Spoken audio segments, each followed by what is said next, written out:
Olá, você, meu amigo, minha amiga, você que tem acompanhado os nossos estudos que têm sido postados aqui semana após semana nessa série que a gente começou no Breve Catecismo, um dos símbolos de fé da Igreja Presbiteriana do Brasil. Como eu já tenho dito, esse estudo, essa série, tem como objetivo fortalecer algumas convicções doutrinárias da nossa doutrina, daquilo que a gente crê com base nas Sagradas Escrituras, doutrina da Igreja Presbiteriana do Brasil, e também fazer conhecido aí dos novos membros, dos irmãos que estão chegando na igreja, que estão conhecendo a Igreja Presbiteriana, também uma forma de introduzir a nossa doutrina. A gente não tem sido exaustivo nos nossos estudos, tendo em vista que o Breve Catecismo, que é o conteúdo dessa série, ele é bem extenso, então o objetivo é que a gente tenha vídeos mais curtos, mas que sejam bem claros e objetivos, e espero que esteja sendo edificante para todos os irmãos. E hoje a gente vai dar continuidade a esse estudo com a pergunta de número 4. Eu quero relembrar aquilo que a gente já viu até aqui. Nós vimos na pergunta número 1 que questiona qual é o fim principal do homem. Nós vimos que o objetivo central da existência do homem é glorificar a Deus. Na pergunta de número 2, nós vimos que a regra para glorificar a Deus está na Escritura Sagrada, na Bíblia. Nós vimos na pergunta de número 3 que o propósito central da Escritura é revelar Deus e revelar aquilo que Deus exige de nós. E agora a gente muda um pouquinho a tônica, avançando para um outro tópico que é acerca do ser de Deus.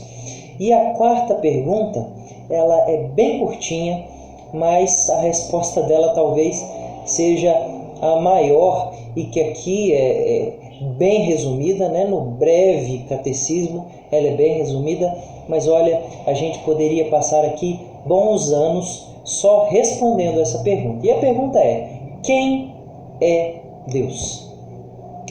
Quem é Deus? Olha, parece uma pergunta simples, parece algo fácil de resolver, mas eu quero que você, antes de qualquer coisa, pare um segundinho e pense.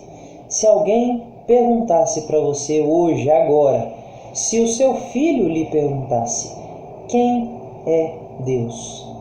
O que você responderia? Você saberia responder?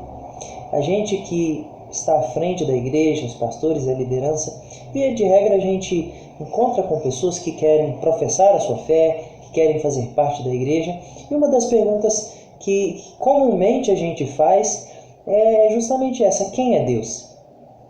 E é interessante que muitas pessoas respondem um clichê, uma resposta padrão, e creio eu que uma resposta vazia de significado. Não que seja errada, mas que a pessoa ela responde daquela forma por não saber responder de fato. E a pessoa responde assim: Deus é tudo. Lógico, Deus de fato, Ele é tudo num sentido de que Ele é o absoluto de todas as coisas, mas perceba que é uma resposta muito vazia. Então, se alguém te perguntasse: quem é Deus? É interessante que eu citei aqui o exemplo, e o meu filho, ele completou um mês, ele é recém-nascido, né? E é algo a se pensar, que quando ele começar a crescer, e ele vai crescer, creio eu, e oro por isso, que ele vai crescer num ambiente de igreja, e muito provavelmente um dia ele pergunte o que é ou quem é Deus. E eu tenho que saber dar essa resposta para ele.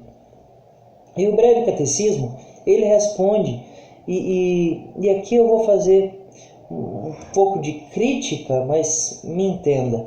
O Breve Catecismo, ele é de fato breve, ele não tem a intenção de ser exaustivo. Por isso, a pergunta, e essa é a minha crítica, ela exige uma resposta muito complexa e demorada, e por isso que a resposta do Breve Catecismo, ela é muito simples, e talvez ela não seja suficiente, talvez não, ela não é suficiente para responder à complexidade dessa pergunta. Mas aqui a gente já tem muito material para responder. E a pergunta então, voltando, é: quem é Deus? E a resposta: Deus é Espírito, infinito, eterno e imutável, em seu poder, sabedoria, ou melhor, em seu ser, sabedoria, poder, santidade, justiça, bondade e verdade. Vamos repetir então. Quem é Deus? Deus é eterno. Deus é Espírito, infinito, eterno e imutável. Deus é Espírito, infinito, eterno e imutável em seu ser, em sua sabedoria, em seu poder, em sua santidade, em sua justiça, em sua bondade e verdade. Olha, tem muitas características aqui, boas características, que são extraídas daquilo que a gente aprende de Deus nas Sagradas Escrituras. Lembra da pergunta anterior? Qual é o propósito central da Escritura? E nós vimos que o propósito central da Escritura é Deus se revelar e revelar aquilo que Ele exige em nós. Então a gente aprende acerca de Deus, não pensando somente acerca de Deus, não com as nossas próprias convicções, mas lendo a palavra de Deus, a gente vai aprendendo cada vez mais do caráter do nosso Deus. E tudo que foi dito aqui é abstraído da Escritura e tem todos os textos descritos no breve catecismo, as referências bíblicas. E eu espero que você tenha conseguido baixar. Eu tenho deixado o link aqui embaixo nos vídeos, onde você consegue acessar do seu celular. Eu também mandei no WhatsApp da igreja. Então, se você está vendo aí os textos bíblicos, eles apontam justamente para cada uma dessas atribuições.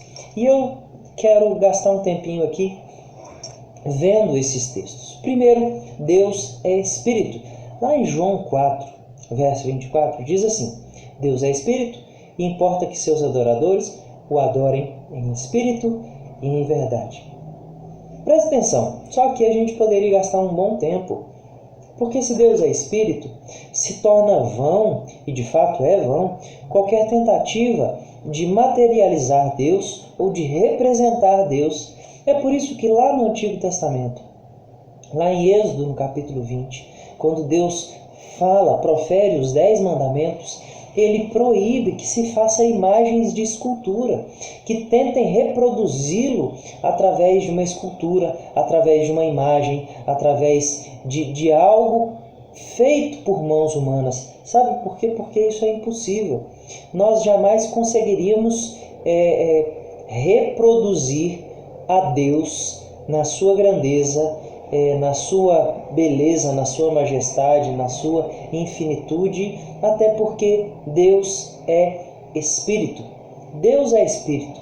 E é lógico que nós mais à frente veremos um pouco acerca da Trindade, sobre as pessoas da Trindade, né? Deus Pai, Deus Filho, Deus Espírito Santo. São 3 pessoas que subsistem em um só ser, em um só Deus. Então, um Deus dividido em 3 pessoas, mas o Deus Pai, Ele é Espírito. E a representação física, se é que a gente pode dizer assim, do ser de Deus está no Filho. O Filho, como a gente já viu nos vídeos anteriores, é a representação, é a revelação, é o ápice daquilo que a gente pode conhecer do Pai. Então, para nós conhecermos o Pai, nós conhecemos o Filho. Para nós entendermos o Pai, nós entendemos o Filho. Nós cremos no Filho para crer no Pai. Mas é impossível representar o Deus Criador, Deus Pai, em alguma imagem, porque Ele é Espírito. E Ele é também infinito.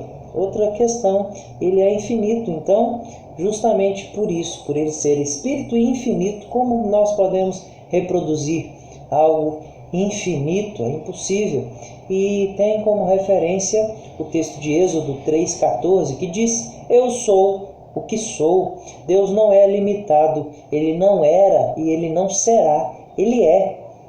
É isso que esse verbo quer dizer. Eu sou, está sempre no presente da existência. Não existe um tempo em que o Senhor era e nem um tempo em que Ele será. Deus, Ele sempre é. Também o Salmo 145, verso 3 diz: grande é o Senhor e muito digno de ser louvado, a sua grandeza é insondável. Nós não conseguimos medir a grandeza de Deus. Nós não conseguimos sequer mensurar a grandeza das coisas criadas. Eu quero que você pare para pensar no seguinte: quantos grãos de areia existem numa praia? Agora, quantos grãos de areia existem em todas as praias do planeta? A gente não consegue mensurar, a gente não conseguiria contar. E é algo criado e é algo muito pequeno perto da grandeza de Deus. Então Deus, Ele é infinito. Deus também é eterno. Veja o que o Salmo 90, verso 2 diz: antes que os montes nascessem e se formassem, a terra e o mundo, de eternidade a eternidade, Tu és Deus. Olha, essas três características que nós vimos até aqui, Espírito infinito e eterno, são o que a gente chama de atributos incomunicáveis do Senhor. O que é isso? São características de Deus que nós reconhecemos porque são reveladas na Escritura, que nós temos uma medida de compreensão delas, mas nós não possuímos esses atributos.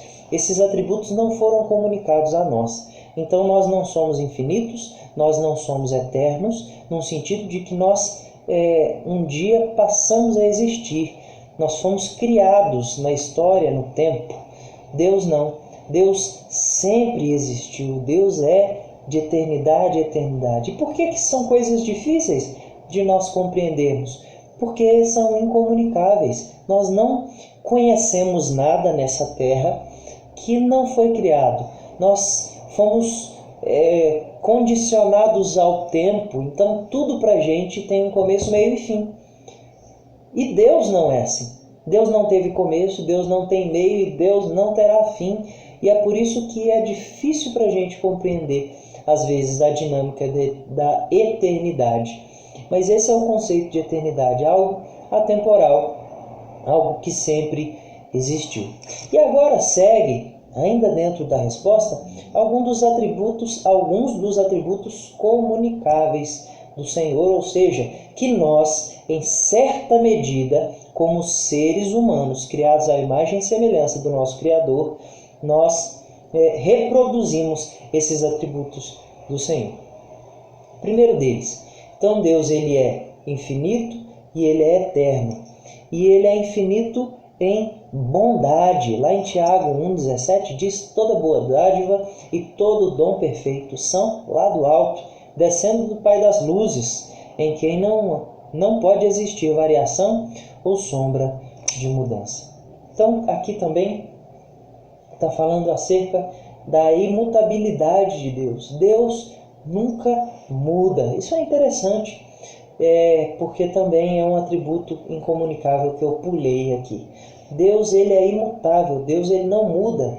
E é interessante nós entendermos isso para entendermos um pouco também dos planos e dos projetos de Deus.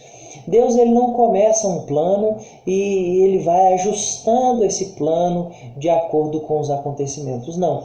O Senhor, Ele tem um plano que tem a ver com o caráter dEle e esse plano nunca muda, porque o plano maior de Deus é a sua própria glória e esse Deus não muda. Deus não sofre variações. Tem gente, muitas vezes, que diz que vê um Deus no Antigo Testamento e um outro Deus no Novo Testamento. Um Deus raivoso, punitivo no Antigo Testamento e um Deus de graça no Novo Testamento. Olha, isso é uma heresia de acordo com aquilo que a gente vê na Escritura, conforme o texto que nós lemos de Tiago, porque esse Deus bondoso que nos dá toda boa dádiva, que concede essas boas dádivas, Ele não muda, não pode existir sombra de mudança no nosso Deus. Ele também é um Deus sábio. Eu estou correndo justamente para ser breve, para não ser exaustivo, que eu espero que através desses textos que eu tenho lido, você se sinta mais motivado em ler as Escrituras e aprender mais dos atributos de Deus. Esses, de longe, não são os únicos atributos do nosso Deus. Existem muitos e muitos outros atributos, muitas e muitas outras características que nós aprendemos acerca de Deus. E mais do que as características, como elas são apresentadas a nós de forma graciosa. Deus é sábio. Lá em Romanos 11:33 diz assim: ó profundidade da riqueza, tanto da sabedoria como do conhecimento de Deus, quão insondáveis são os seus juízos e quão inescrutáveis os seus caminhos. Olha que interessante. Deus, ele é infinito na sua sabedoria.